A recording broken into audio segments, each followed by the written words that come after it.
Ok, ce truc est vraiment cool.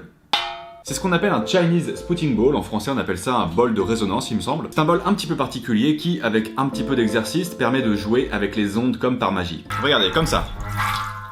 Pas mal. Bon, on le sait, enfin, non, on le sait pas forcément, mais les mains et la peau sécrètent de manière générale une substance un petit peu grasse via les glandes sébacées. En fait, c'est du sébum. Et pour ce qu'on veut faire aujourd'hui, bah, c'est pas hyper pratique, hein. Du coup, il faut absolument se laver les mains si on veut que ça marche bien. Très important avant d'utiliser cet objet. L'idée, en fait, c'est de remplir à moitié le bol et de s'humidifier les mains et de venir les plaquer contre les poignées métalliques, celle-ci. Donc les mains mouillées, une fois posées, on sent une espèce de résistance. Et avec la peau grasse, justement, ça fonctionnerait pas, hein, ça glisserait directement.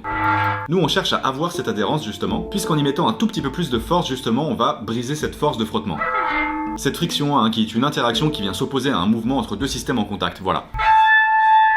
Ça fait un petit bruit sympa en plus. On peut donc maintenant faire glisser nos mains sur les poignets et en les faisant glisser continuellement, et bah déjà on peut observer quelque chose d'hyper cool qui se passe à la surface de l'eau. Regardez. Et donc ces poignées qui vibrent créent des ondes progressives qui vont se déplacer vers l'extérieur, hein, ça démarre à la poignée et ensuite ça suit le rebord du bol.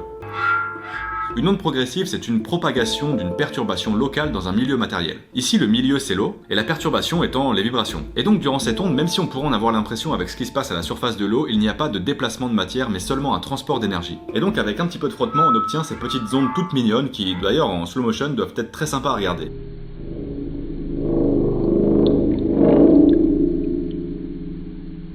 On a donc des ondes qu'on appelle des ondes progressives. Ok, elle est dite progressive car elle s'éloigne de sa source, et donc elles sont transversales, c'est-à-dire que la perturbation est perpendiculaire à la direction de la propagation de l'onde. Ouais, mais c'est hyper important hein, ce terme d'onde, parce qu'en physique, des ondes, il y en a pas mal. Et donc si j'y vais doucement, on distingue bien, on le voit bien que l'onde se propage sur le rebord du bol. Et donc ensuite, si vous continuez à frotter et que vous frottez plus rapidement et plus fort, vous pourrez voir des petites modifications dans les ondes. Regardez.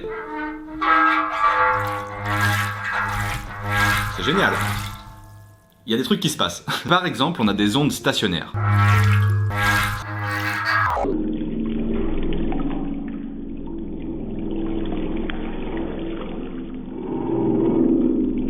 En fait, une onde stationnaire, c'est lorsque des ondes qui ont les mêmes fréquences / amplitudes, des ondes progressives, vont dans des sens opposés et se rencontrent. Comme ça. Pas mal. Et donc à ce moment-là, voilà ce qui se passe. Onde stationnaire. C'est un petit peu plus impressionnant, hein, on est d'accord, n'est-ce pas? Alors pourquoi est-ce que ça fait ça, hein? À ce moment-là, on observe plusieurs choses. Déjà, ça jaillit, on est d'accord. S'il y a ce phénomène d'eau qui est projeté, c'est parce que lorsque ces ondes progressives se superpositionnent, le point d'amplitude maximale sera amplifié. On appelle ça un ventre, hein, c'est l'endroit où les vibrations seront amplifiées. Elles peuvent donc s'additionner en quelque sorte, ces deux ondes, et prendre plus d'ampleur, ok. Mais également s'annuler en quelque sorte, et ces points s'appellent des nœuds. Donc c'est à cet endroit-là que les vibrations disparaissent. Il y a moyen, vraiment, hein, que ce soit vachement plus clair avec ce gif. Un point rouge, les nœuds, et les zones d'amplitude maximale, donc les ventres. Et donc on voit bien que les ondes s'additionnent. Voilà, ondes stationnaires. C'est beau, putain.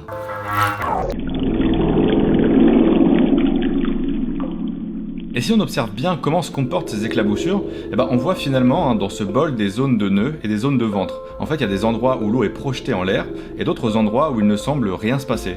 On a donc finalement 4 nœuds qui sont ici, les vibrations sont annulées, hein, on le voit bien, et 4 ventres qui sont ici, où l'eau est projetée. Si on regarde en fait une onde stationnaire à un temps t fixé, elle va ressembler à fond à une onde progressive. Il y a une amplitude, une longueur d'onde, etc. En revanche, son évolution dans le temps à cette onde stationnaire est différente. Il y a des nœuds et des ventres, comme je le disais tout à l'heure, et si on se place sur un nœud, son amplitude sera nulle quel que soit le temps. À l'inverse d'une onde progressive où l'amplitude évolue avec le temps justement. Vous voyez l'idée. Tout ça c'est hyper intéressant, hein, j'adore ce bol. Je me tâte à prendre mes petits déj dedans.